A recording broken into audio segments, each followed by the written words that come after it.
Kai aš pradėjau daryti šitos šunų pristatymo video, pas mus buvo toks kaip bajeris prieglaudai. Padaryk tokį video ir breikui, todėl kad tikrai visi manėm, kad tai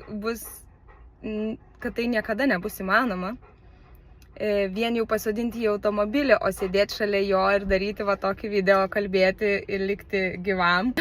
Pasirodo, gyvenimas arba breikas gali stebinti. Netgi sunku pasakyti, kiek pasikeitimų į breiko gyvenimą atėjo per kelias, nežinau, per kokį mėnesį.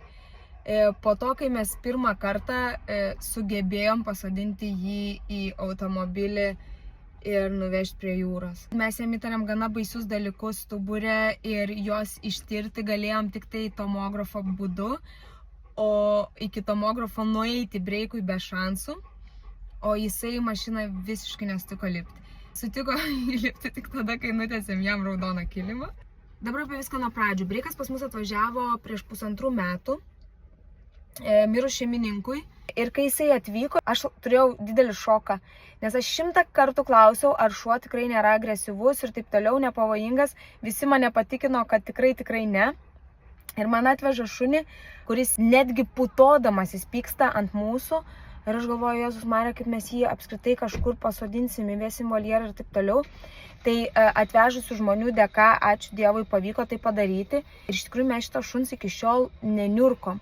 Pradžioj buvo, kad merginos išdrįsdavo jį paglostyti, bet paskui nutiko toks incidentas, kad darbuotoja lašindama lašiukus nuo erkių buvo apkandžiota jo.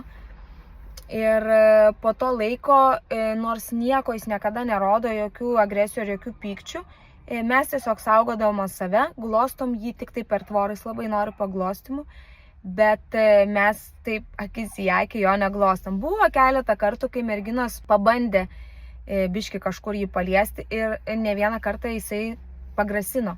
Tai mes po kurio laiko pagalvom, kad galbūt tas grasinimas yra kažkokio skausmo išraiška, nes ne visada jisai toks yra.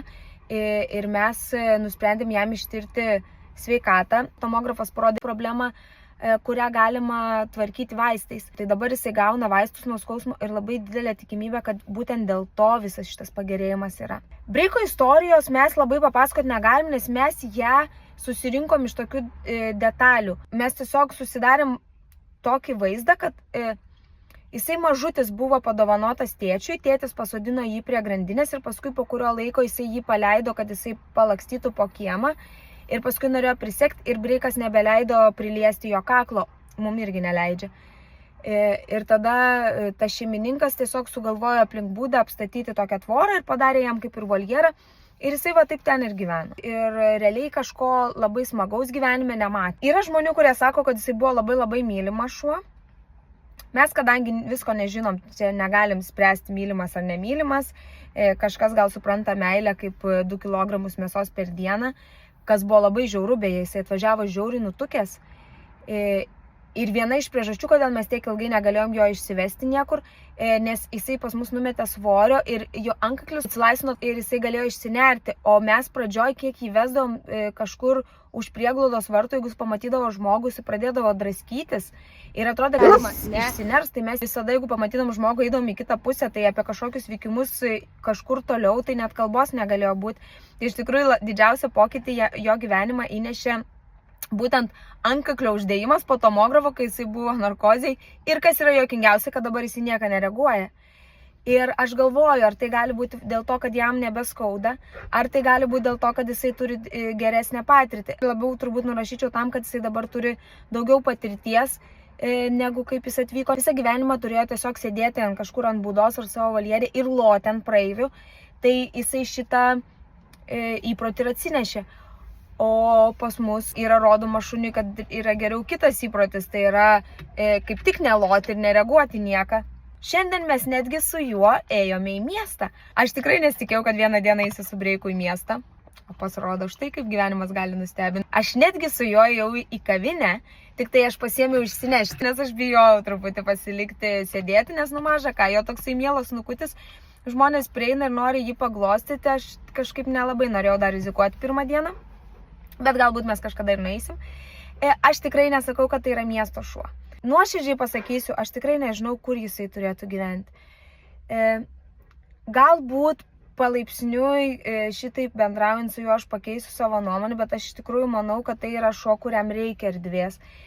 Ir aš tikrai negaliu jo siūlyti žmonėm į butą, kažkur į ankštesnę vietą gyventi, nes aš nesitikiu, kad žmogus norės šuns, pro kurį praeidinėti, tau reikės ratą sukti, kad nedaug tu dieve tu jo neužkliūtum. Į lauką gyventi jisai nenori. Jisai žiauriai nenori, nes mes iš tikrųjų turėjom tokią mintį palikti jam vieną lauko voljerą ir tegul jis ten gyvena, mes jį vedžiosim, bet tegul jisai ten gyvena. Tai žinokit, po pirmos tokios nakties, tik darbuotojas atėjo jo paleistis, net nesisiojęs, nieko nedaręs, bėgo greitai prie namelio durų ir rodo viskas, einu į vidų. Ir jam užtenka atidaryti, jisai bėga į savo voljerą, jisai labai nenori gyventi lauke. Pabandęs gyventi viduje, jisai taip prie to priprato, kad, žinokit, man skaudėtų širdis išleisti jį į lauko voljerą, kur netgi gali būti tikimybė, kad jis niekur ir neišeis. Tai realiai aš iš tikrųjų nežinau, kokio šeimininko mes jam ieškom. Aš nežinau, ar yra tas šeimininkas, kuris galėtų priimti tokį šunį savo namus. Aš tiesiog žinau, kad šitas šuo paskutiniu metu taip stipriai stengiasi, kad atrodo, kad jisai jau yra pasiryžęs būti kažkieno šuo. Vieną dalyką, ką tikrai galiu pasakyti, kad jam nereikia ilgų pasivaikščiojimų, net negalima, nes jisai gan greit pavargsta. Tai jisai labai tiktų žmogui, kuris nenori daug vaikščioti su šuniu. Šiaip su juo vaikščioti visai yra smagu, nes jisai slenka tau šalia kojos tiesiog taip. Tikrai nebereaguoja į nieką. Kiek jisai stipriai reagavo pradžioj, dabar nebereaguoja iš vis. Į šunis šiek tiek sureaguoja, bet iškart nukreipi ir iškart nueina. Tai su juo netgi mieste vaikščioti nėra sudėtinga. Negaliu patikėti. Aš tikrai buvau nusteikus, kad jis gyvens prieglaudoje visą likusį savo gyvenimą, bet jisai pagimdė mums viltį. Ir aš negaliu su jumis nepasidalinti, nes maža ką, galbūt kaip tik jūs pažiūrėsit ir sakysit, va, aš esu to šuns šeimininkas. Tai va, šitas video yra būtent tam žmogui, kuris pamatė šitą video, tai pagalvos.